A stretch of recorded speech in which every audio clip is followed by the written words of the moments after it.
Minister ഇന്ന് നമ്മളോട് പ്രതികരിച്ച ഒരു KSRTC ഡ്രൈവർ പറഞ്ഞത് സാധാരണ ലോങ് റൂട്ട് രാത്രി കാലങ്ങളിലൊക്കെ പോകുമ്പോൾ മറ്റു വാഹനങ്ങൾക്ക് പ്രൈവറ്റ് ബസ്സോ മറ്റു വാഹനങ്ങൾക്കൊക്കെ ആണെങ്കിൽ എവിടെയെങ്കിലും നിർത്തി ഒന്ന് കാപ്പി കുടിക്കാനോ ഒക്കെയുള്ള സൗകര്യങ്ങൾ ഉണ്ടാവാറുണ്ട്. പക്ഷേ KSRTC ഡ്രൈവർമാർക്ക് അങ്ങനെ ഒരു സംഭവം അത് നടപ്പാക്കുന്നില്ല. അവർക്ക് മൂത്രമൊഴിക്കാനുള്ള സൗകര്യം പോലും പലപ്പോഴും കിട്ടാറില്ല എന്ന് പറയുന്നുണ്ട്. ഇതിൽ താങ്കൾക്ക് എന്താണ് പറയാനുള്ളത്?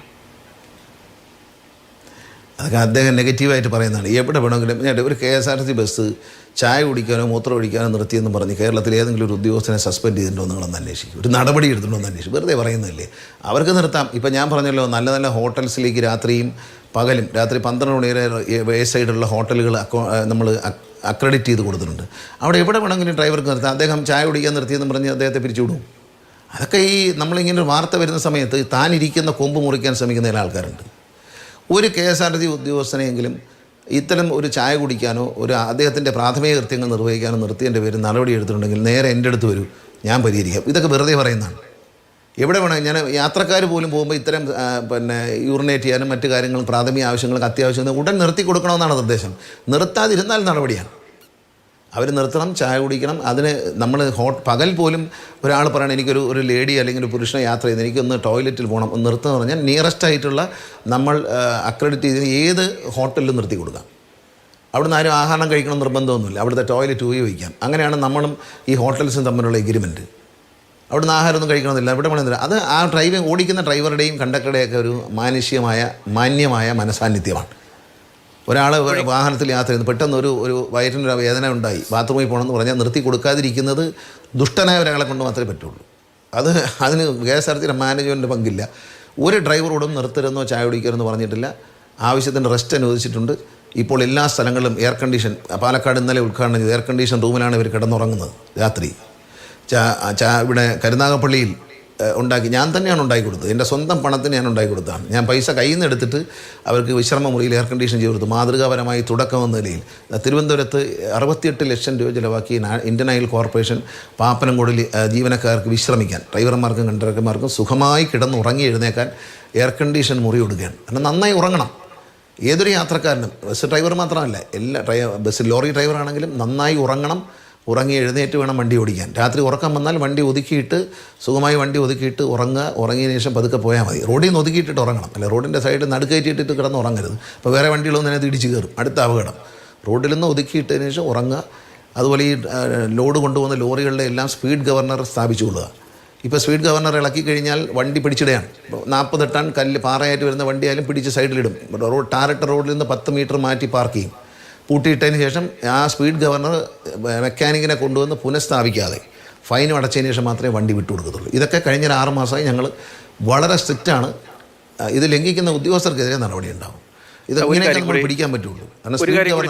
അവസാനിപ്പിക്കാമെന്ന് തോന്നുന്നു. ഇപ്പോൾ അങ്ങ് പറഞ്ഞ ഈ റോഡ് സേഫ്റ്റിയുമായി ബന്ധപ്പെട്ടാണ്. ഇപ്പോൾ റോഡ് പണി നടക്കുന്ന ഒരിടം, അവിടെ ഈ സൈഡിൽ ഈ ടാർ കുഴയ്ക്കുന്ന മെഷീൻ അങ്ങനെയുള്ളതൊക്കെ നമ്മൾ രാത്രി വണ്ടി ഓടിച്ചു പോകുമ്പോൾ റോഡിൻ്റെ ടാറിട്ട ഭാഗത്തിനോട് ചേർന്നാണ് പലപ്പോഴും കാണുന്നത്. അത് നമ്മുടെ തിരുവനന്തപുരത്തടക്കം നിരവധി സ്ഥലങ്ങളിൽ അങ്ങനെ കാണാം. ഇപ്പോൾ തിരുവനന്തപുരം സ്മാർട്ട് സിറ്റി പദ്ധതിയുടെ ഭാഗമായി നിരവധി ഇടങ്ങളിൽ റോഡ് പണിയൊക്കെ നടക്കുന്നുണ്ട്. പലയിടത്തും പകുതി കഴിഞ്ഞിട്ടുണ്ട്. അവിടേക്ക് ഈ മാൻഹോളുകൾ ഇങ്ങനെ പൊങ്ങി നിൽക്കുകയാണ്. ഇപ്പോൾ അങ്ങേക്ക് തന്നെ ജനറൽ ഹോസ്പിറ്റലിൽ നിന്ന് വഞ്ചിയൂർ കോടതിയിലേക്ക് പോകുന്ന റോഡൊന്ന് എടുത്തു നോക്കിയാൽ ഒരു 10-20 മാൻഹോളാണ് ഒരു 200 മീറ്റർ സ്ട്രെച്ചിൽ റോഡിന് മുകളിൽ നിൽക്കുന്നത്. എപ്പോൾ വേണമെങ്കിലും അപകടം സംഭവിക്കാം. അപ്പോൾ ഈ വേണ്ട സുരക്ഷാ സംവിധാനങ്ങൾ പ്രാഥമികമായി പോലും ഇല്ലാതെ പലയിടത്തും ഈ റോഡ് വർക്ക് നടക്കുമ്പോൾ അക്കാര്യങ്ങളിൽ കൂടി കുറെ കാര്യക്ഷമമായി ഒന്ന് ഗതാഗത വകുപ്പിന് ഇടപെടാനുള്ള റോളില്ലേ? അങ്ങനെ ഇടപെടാൻ കഴിയില്ലേ? തീർച്ചയായും പറ്റും. അവർക്ക് നോട്ടീസ് കൊടുക്കാൻ പറ്റും. അങ്ങനെ ഫൈൻ ചെയ്യാനുള്ള വകുപ്പില്ല. പക്ഷേ അവർക്ക് നോട്ടീസ് കൊടുക്കുകയും കർശനമായി നടപ്പിലാക്കാൻ ചുമതലപ്പെട്ടവർ, ഇപ്പോൾ നാഷണൽ ഹൈവേ അതോറിറ്റിക്ക് നമുക്ക് നോട്ടീസ് കൊടുക്കാൻ പറ്റും, PWDക്ക് നോട്ടീസ് കൊടുക്കാൻ പറ്റും.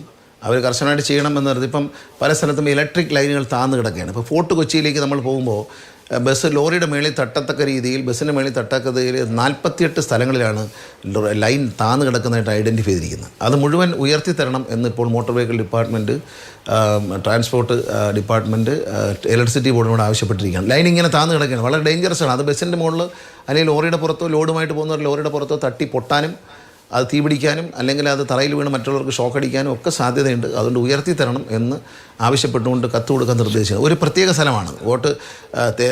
തേവരയ്ക്കും പോട്ട് കൊച്ചിനും ഇടയ്ക്കാണ് ഒരു കണക്ക് ചുമ്മാ എടുത്ത് നോക്കിയതാണ്. 41 ഡബിൾ ഡെക്കർ അതുവഴി ഓടിക്കാൻ വേണ്ടിയിട്ടാണ് നോക്കിയപ്പോൾ 48 സ്ഥലങ്ങളിൽ ലൈൻ താഴ്ന്നു കിടക്കുകയാണ്. അപ്പോൾ താങ്കൾ പറഞ്ഞ ശരിയാണ്. വഞ്ചൂരിൽ നിന്ന് ജനറൽ ഹോസ്പിറ്റലിൽ നിന്ന് വഞ്ചൂരേക്ക് പോകുന്ന ഭാഗത്ത് എനിക്കിത് മനസ്സിലാവാത്തത്, ഇത് ഡിസൈൻ ചെയ്യുമ്പോൾ തന്നെ ഇനി ആ റോഡ് ഉയരും എന്നാണ് എനിക്ക് തോന്നുന്നത്. അത് അങ്ങനെ അല്ലാതിരിക്കാൻ സാധ്യതയില്ല. കാരണം ഉയരാതിരുന്നാൽ വലിയ അപകടമാണ്. കാരണം അതൊരു ഓരോ സ്ഥലത്തും ഞാൻ കണ്ടു ഒരടിയോളം റോഡിൽ നിന്ന് പൊങ്ങി നിൽക്കുകയാണ്. അപ്പോൾ മറ്റ് റോഡ് ടാർ ചെയ്തപ്പോൾ ആ ലെവലിലേക്ക് കൊണ്ടുവരുമെന്നായിരിക്കും ഉദ്ദേശിക്കുന്നത്. അല്ലെങ്കിൽ ഒരു പ്ലാനിങ് കോർഡിനേഷൻ്റെ കുറവില്ലേ അവിടെ? ഈ വാട്ടർ അതോറിറ്റി കുഴിച്ച പൈപ്പിടലും മാൻഹോളും നിലവിലുള്ള റോഡിൻ്റെ ഹൈറ്റും തമ്മിൽ ഒരു കോർഡിനേഷൻ്റെ കുറവുണ്ട്. കാരണം റോഡ് പണിയുന്നത് PWD അല്ലെങ്കിൽ വേറെ കോർപ്പറേഷൻ്റെ ഏജൻസി വല്ലതും ആയിരിക്കും. ഇത് പണിയുന്നത് വാട്ടർ അതോറിറ്റിയുടെ മാൻഹോൾ പണിത് വേറൊരു ഡിപ്പാർട്ട്മെൻ്റ് ആയിരിക്കും. അപ്പോൾ അതുകൊണ്ട് ഒരു കോർഡിനേഷൻ്റെ കുറവുണ്ടെന്ന് തോന്നുന്നു. അത് നമ്മളെ മൊത്തത്തിൽ ഇവിടെ മാത്രമല്ല, കേരളത്തിൽ എവിടെയും കാണുന്ന, നമ്മുടെ ഇന്ത്യയിൽ തന്നെ കാണുന്ന ഒരു പ്രതിഭാസമാണ്. അതിലൊക്കെ നമ്മൾ ഒരുപാട് മാറേണ്ടിയിരിക്കുന്നു. ഇന്ത്യയിൽ തന്നെ നമ്മൾ ഇത്തരം കാര്യങ്ങൾ ഇവിടെ മാത്രമല്ല പല സ്ഥലത്തും കാണാം. ഇത്തരത്തിലുള്ള കോർഡിനേഷൻ ഇല്ലാത്തതുകൊണ്ടുള്ള കാര്യങ്ങൾ ഉയർന്നെന്ന് നിർത്തി റോഡ് മുന്നോട്ട് പോകാൻ അനുവദിക്കുമെന്ന് ഭയം വേണ്ട. അത് നമ്മൾ ഇടപെടും. പക്ഷേ ഉയർന്നു നിൽക്കുമെന്ന് എനിക്ക് തോന്നുന്നില്ല. പണി തീരുമ്പോഴത്തേക്കും അത് ശരിയാവുമെന്നാണ് ഞാൻ പ്രതീക്ഷിക്കുന്നത്. ഇപ്പോൾ പണി പകുതിയായിട്ട് അത്തരം അപകടങ്ങൾ ഒഴിവാക്കണം. അതുപോലെ കുഴിയൊക്കെ കുഴിക്കുന്നിടത്ത് ബോർഡൊന്നും വയ്ക്കില്ല. കുഴിയൊക്കെ കുഴിച്ചിട്ടേക്കുന്നത് അത് പലരും ബൈക്കിൽ വന്ന് വീണ് മരിക്കുകയൊക്കെ ചെയ്യുന്നുണ്ട്. ഇത് നമ്മൾ എന്നും, ഞാൻ ദൗർഭാഗ്യം എന്നിട്ടൊരു മന്ത്രി എന്നുള്ള നിലയല്ല, ഒരു പൗരൻ നില വരെ നമ്മളിതെല്ലാം ഈ വക സംഭവങ്ങൾ നടക്കുമ്പോൾ ദീർഘമായ ചർച്ചകൾ നടത്താറുണ്ട്. ഇതിൽ ഏതൊക്കെ കാര്യങ്ങൾ നടക്കുന്നു എന്നുള്ളതാണ്. അതുകൊണ്ട് ഞാൻ പറഞ്ഞത് ഈ പാലക്കാട്ടെ ഒരു വിഷയം, അതുപോലെ തന്നെ ഒരു വിഷയം എൻ്റെ ശ്രദ്ധയിൽ ഇന്നലെ വന്നത് മുണ്ടൂർ ജംഗ്ഷനിലാണ്. അവിടെ ഒരു ഹൈവേയും ഈ പറയുന്ന വരുന്ന കോഴിക്കോട് ഹൈവേയും KSTPയുടെ റോഡും കൂടെ ഒന്നിക്കുന്നൊരു സ്ഥലമുണ്ട്. അവിടെ ഇതുപോലെ അപകടത്തിനുള്ള വലിയ സാധ്യതയുണ്ടെന്ന് അവർ ശ്രദ്ധയിൽപ്പെടുത്തി. ആ വിഷയവും മറ്റന്നാൾ നടക്കുന്ന മീറ്റിങ്ങിൽ ചർച്ച ചെയ്യും. എല്ലാം കൂടി ഏറ്റെടുക്കാൻ പറ്റില്ല, ഞാൻ ഉള്ള സത്യം പറയാമല്ലോ. ഇപ്പോൾ ശരി, എന്തായാലും കുറച്ചധികം സമയം നമ്മളോടൊപ്പം സംസാരിച്ചു.